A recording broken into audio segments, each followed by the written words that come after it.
What's up, cigar page? Alex Svensson here.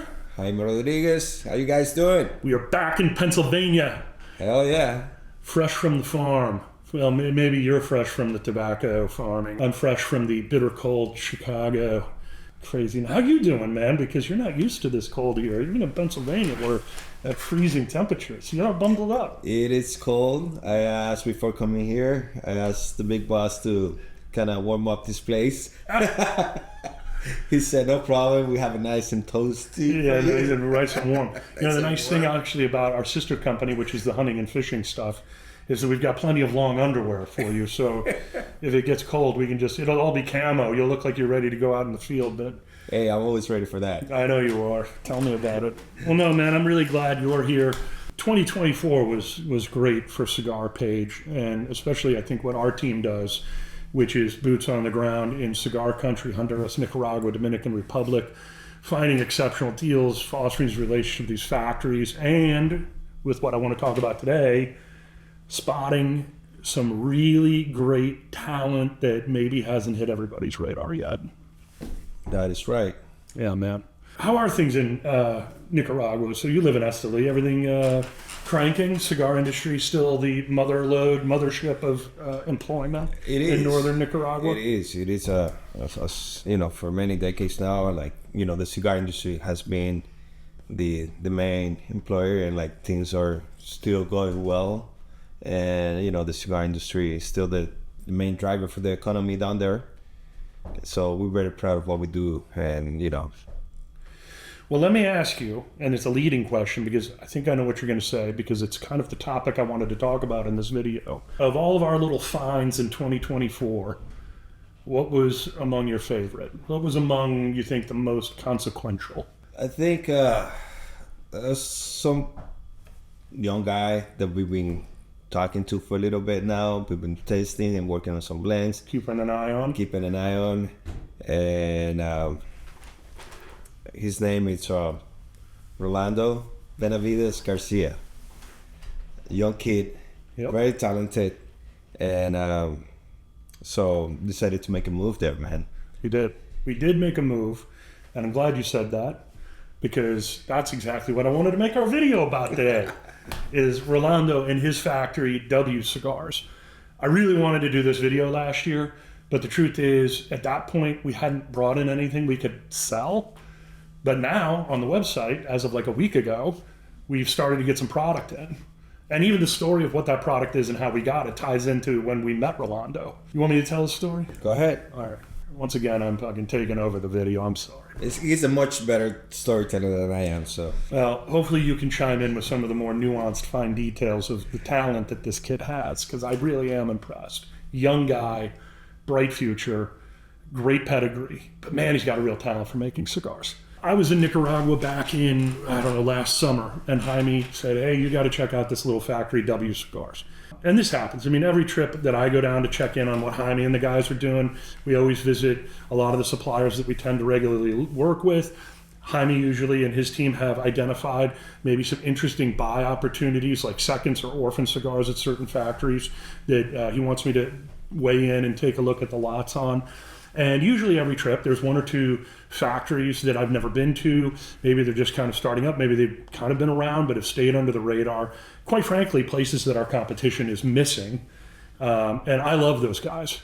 Because, for anybody who's followed my career for the last 20 years, a lot of the people that we discovered that way to when we walked into their factory over a decade ago and had 2-3 rolling pairs are now some of the biggest names in the industry. So there's a lot that goes in with getting your foot in the door early. And I do think this W factory and Rolando have a lot of those qualities that I have seen in some of those places that I've worked with in the past who have gone on to make some of the highest rated and most coveted cigars in the industry. So I have a lot of high hopes for Mr. Rolando. Machito, that's what they call him. They call him Machito, which will explain that as a little bit the history. But anyway, Jaime brings me into this place, and it's a lot like these smaller factories, that I've seen over the last 20 years. But I was immediately impressed with how the factory is set up, and certainly after smoking some of the product and having a chance to meet with Rolando. As luck would have it, there was another guy there, another gringo, aside from me, who happened to be in town and swinging through the same day I was. And I don't know how he found this place. You know, we've known each other for a long time. That's Risty Buck. He's a bit of a firebrand in the industry for anyone who knows him, but he's a great guy. I met him, I don't know, probably 10 years ago in Amsterdam when we were there I was doing a cigar event and he was doing a cigar event. And we kind of bumped into each other and established a great rapport and became great friends. And in speaking to him, he was planning on making a move to a new factory from where he was producing his brand, which is called Jas Sum Kral, which in his native language means I'm king. And we were there checking out to see what opportunities there were. So we were actually both kind of on the same scent of opportunity at the same time. And, we had joked around a little bit and then sat down and agreed there was something really great about this place. After that day, Jaime and I kind of went on our route and worked with Rolando. I think one of our great strengths is knowing what the consumers want and what sells. Whereas, a guy like Rolando, who has tremendous blending experience, has a knack to take our feedback of what the market wants, what it needs, and what's hot to sell. And we can arrive at a product that matches that profile. I'm smoking one of his cigars right now, a sample that we just brought back in December. So that's kind of how those things collided. But let's talk a little bit, what do you think about his history? So really the whole history goes back to his grandfather, Humberto Garcia, in Baez, Cuba, pre-Castro, pre-revolution, where he had a factory, W Cigars, which I'm not mistaken, W was, where did they come up with the name W? So W, there was a famous radio station in Cuba called W, which is W in English, and that's the radio station he used to play the whole time. So he named the factory W Cigars.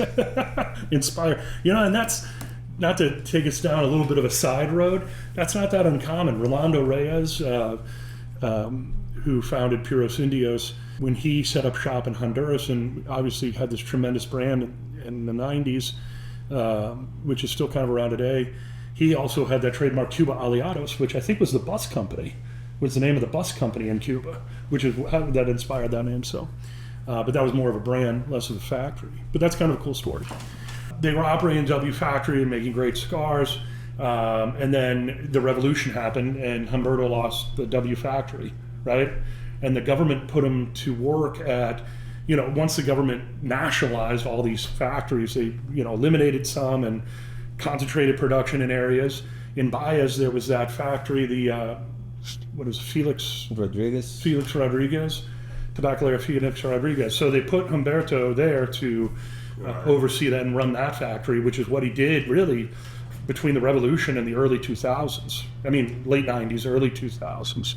At that point, Humberto came to Nicaragua. I believe it was at the advice of Pepin Garcia, who at that time was partners with Eduardo Fernandez, which you guys may know as Aganorsa today.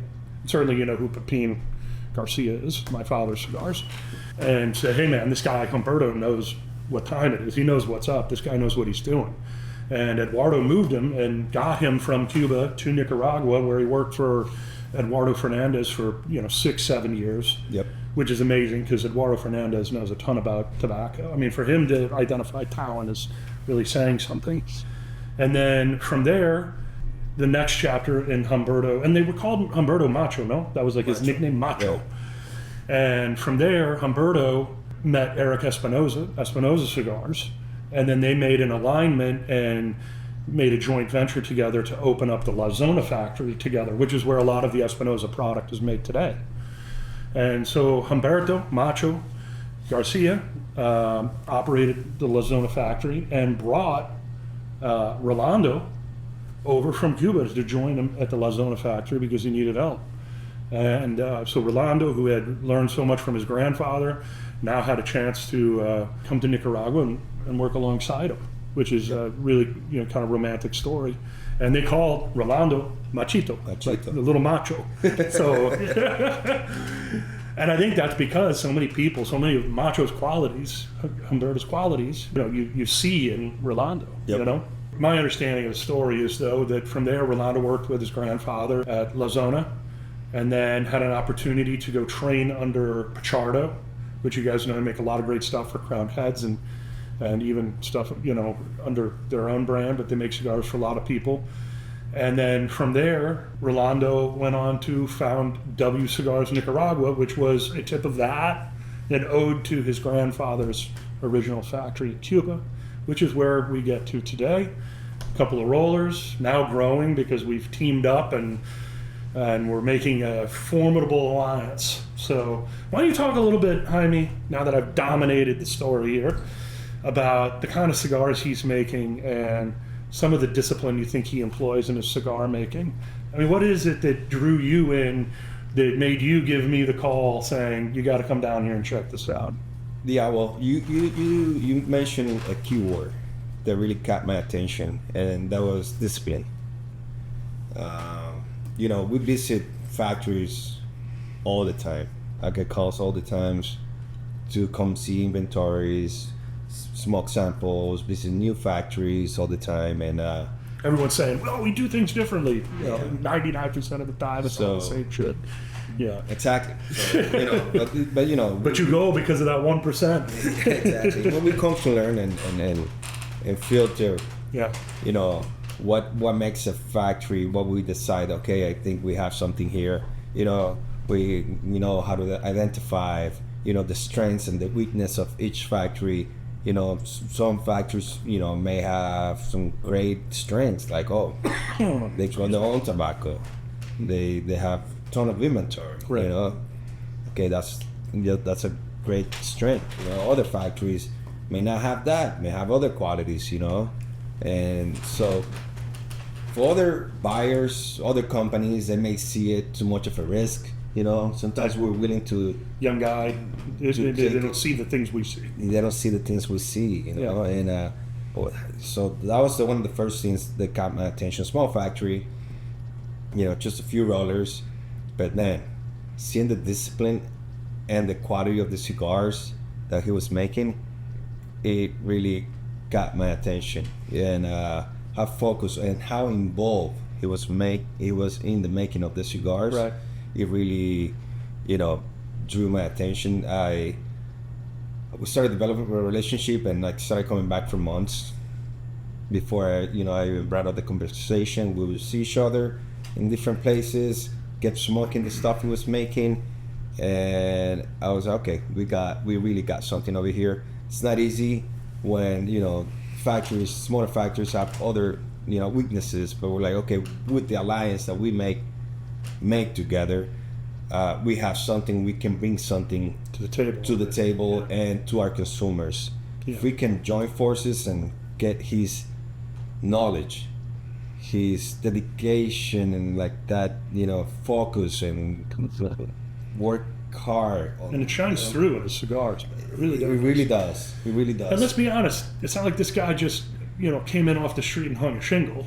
Yeah. He is the grandson of arguably one of the most talented cigar makers in Cuba, and then after that, Nicaragua.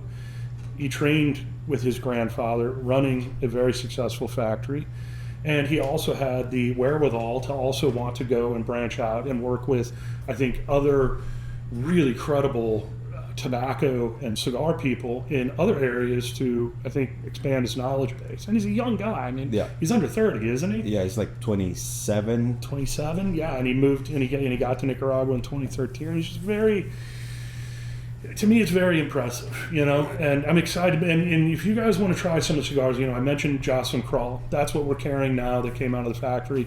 We have a few other things in the works that we're very excited about that we'll be bringing to you.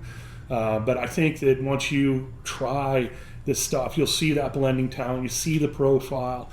There is some strong stuff. There's also some great medium-bodied stuff, but it's all full flavor. It's got great complexity. It's got, balance. Everything he makes has got great balance. I believe one of the key things with this factory, with him, is it's the fact that, he understands what weakness he has, so he makes it out with the strength. I agree. He has. So it's like, it's hard to find that, Alex. Like getting the people to accept their weaknesses and like say, okay, I don't have this, but you know what? This is what I have, and this is what the best I have to offer. So I'm gonna focus on this and make it even better if I have. So it's like, okay, that's what we need. The rest of the stuff we can work together and make it happen. Yeah. And our customers can get great product, a great price, and I think our customers are going to be very happy of what they're going to be getting, what they're going to be smoking here. Well, I want to bring the conversation back to Jas Sum Kral and what happened after the visit. That sort of rebooted a bit of more regular contact that I was having with the Jas Sum Kral brand owner, Risty Buck. And like I said, Risty's quite the character, but he has his hands in a lot of different things. I mean, cigars are just one of the things that he does.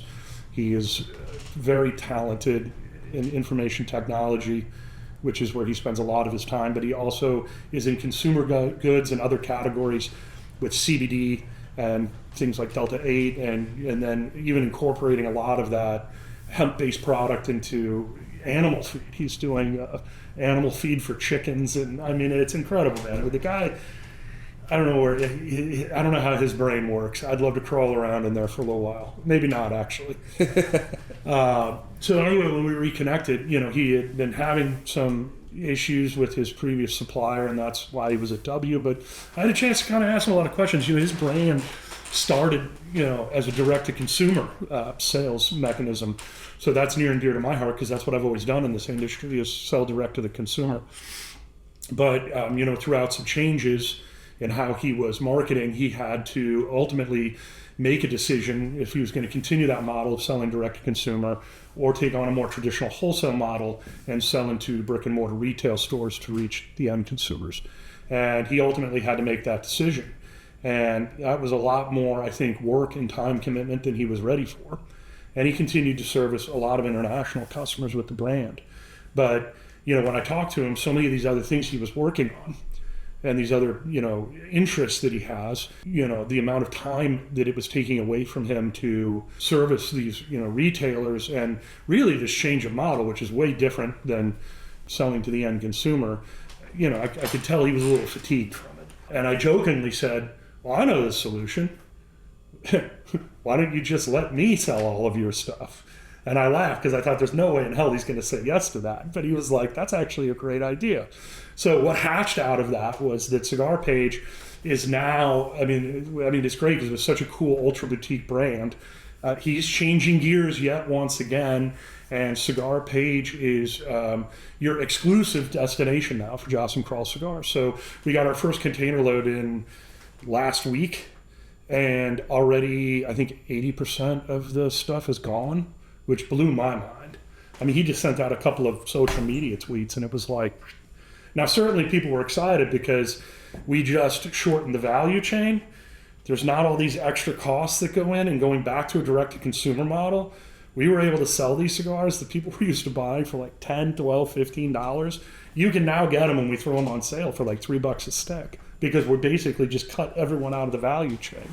So I think customers are still kind of scratching their heads, but I can assure you it's the same quality and the same stuff that, if you were smoking his brands before, you could be accustomed to. We're just providing you with an exceptional value. But we're really excited about this alliance with Risty and the Jas Sum Kral brand.